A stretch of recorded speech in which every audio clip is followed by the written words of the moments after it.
Hello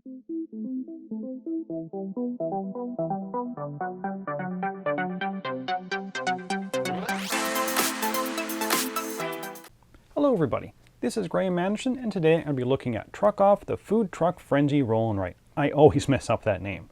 Now I've never played the original Truck Off game that this is a roll and write version of, but I think the theme is great. You know, owning a food truck and sending it out to different venues to sell food to hungry customers sounds like a great theme. But it is a roll and write. So what does this one do different than all the other ones? What sets it apart? You know what, it uses 6 dice. So what, you say? Well, there are D4, D6, D8, D10, D12, and a D20, and they all get rolled at once. And then you try and get a matching venue and collect the amount of money as shown on the matching die. I thought that was a little something special. And of course, you'll be getting bonuses along the way to help you achieve the riches you are aspiring to. So, will this game fill your coffers with fantastic gameplay, or just kind of leave you asking for change? Let's get it to the table, see how it's played, and we'll come back for my final thoughts on Truck Off, the Food Truck Frenzy Roll and Write.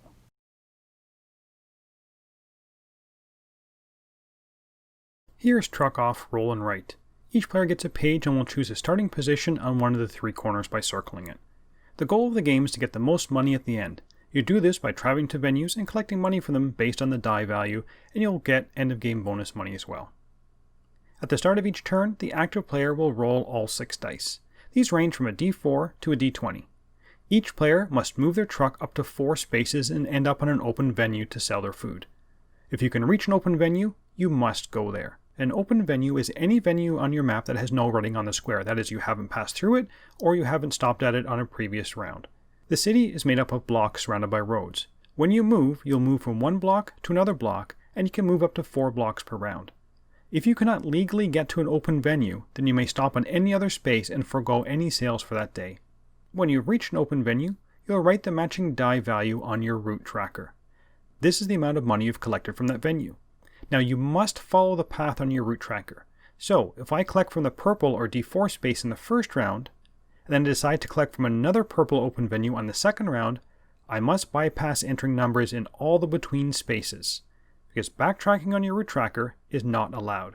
If you are not on an open venue at the end of the round, you're going to be entering an X on the next venue on your tracker. If you end your truck movement on a wild venue, then you can write any venue die on its next corresponding location on your tracker. If you enter 3 or more numbers in a row or column, you'll get the corresponding bonus and circle it. Let's quickly go through these bonuses.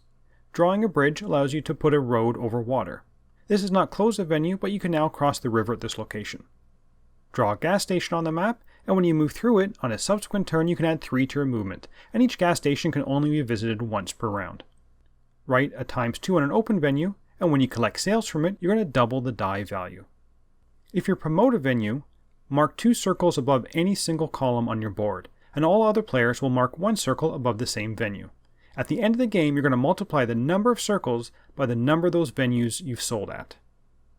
At +1 means that you can now move 5 spaces on a turn for the rest of the game. Reroll up to 2 dice for the rest of the game when you are the active player. And the last bonus is to move your truck to a new start location. This is optional, but cannot be the same place that you started the game at. Now the game ends when any player visits the last D4 venue on their tracker and the game has lasted 12 rounds. If it hasn't gone 12 rounds, then the other players will continue to play. Each player will then score. Add up all the numbers you've written in the venues, then add up the $5 for any of the bonuses you've claimed, then you add up the promotion totals. That is the number of circles marked off multiply the number of that type of venue visited. And the player who has made the most money is the winner. Let's get back to see what I thought about Truck Off, Roll and Write. So, theme and components. The theme was well done for a roll and write game. I'm used to just being able to roll some dice and then score some points. Here, with the different venues and the dice representing the hungry customers, it does add a little something to the game.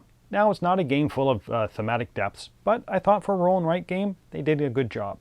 As for the components, there really aren't that many. You get the dice, and you get a pad of paper. Now, the pages are double-sided. You have an A and B side, but I think the only difference is where the bonuses appear on the little track as well. Now, the rules themselves are well done, and I did like that on the player sheets, they also had all the bonuses listed here. So all in all, the components were good. On to the gameplay. Well, it's a roll and write. I think with an overview, you already know whether you're going to like it or not. If you don't like roll and write's game, this one's not going to convert you to a roll and write lover. But if you do like roll and write games and you're looking for something a little different for a roll and write, this may be the one you want to add to your collection. Since the game is not just pick a die you want, because you have to plan your route around the map to try and get in positions where you can pick from multiple dice to write down the number which suits the best, which one number is the highest. And when to close a location by driving through it might come back to bite you later on in the game, and I enjoyed that. And I did like that there were multiple decisions points to be made, where you moved, what die you took, where to place those bonuses as you unlock them. And I'm not trying to say this game is a deeply strategic game. You're beholden to the luck of the dice. The active player can reroll one die, and there's no other way to get dice manipulation. Now, you can get a bonus which allows you to reroll 2 dice on your turn only, but there's not a lot of manipulation of the dice. But since all players are using the same die roll, the game is fairly quick. Each player is engaged on all the die roll, which is really good. And I did like that it was a bit harder to rush the end of the game. If you kind of race to the end to try and stop everyone else from scoring, the game still went on for a minimum of 12 rounds. You can't end it before that. So would I recommend this roll and write? I think I would. I enjoyed my plays of it, and I had fun. I liked the different dice, and the board was bright and colorful. I liked that I did have some decisions to be made after the die roll. I enjoy that each player is always involved on everyone's turn, and the turns were quick. Now, I do wish the A and B sides of the sheets were a little different layout because I felt that the first 3 rounds are kind of predictable. You have a maximum movement of 4, so there's only so many places you can go to. I'd like to see maybe different starting positions or different venue locations, just something to vary up from game to game. So, with all that, I'm going to give Truck Off the Food Truck Frenzy Roll and Write a 7.5 out of 10 and the Dice Tower seal of approval. It may not be my favorite roll and write, but will be one that goes into my rotation due to the interesting theme and the different use of dice. And that's it for the moment. Until next time, thanks for watching.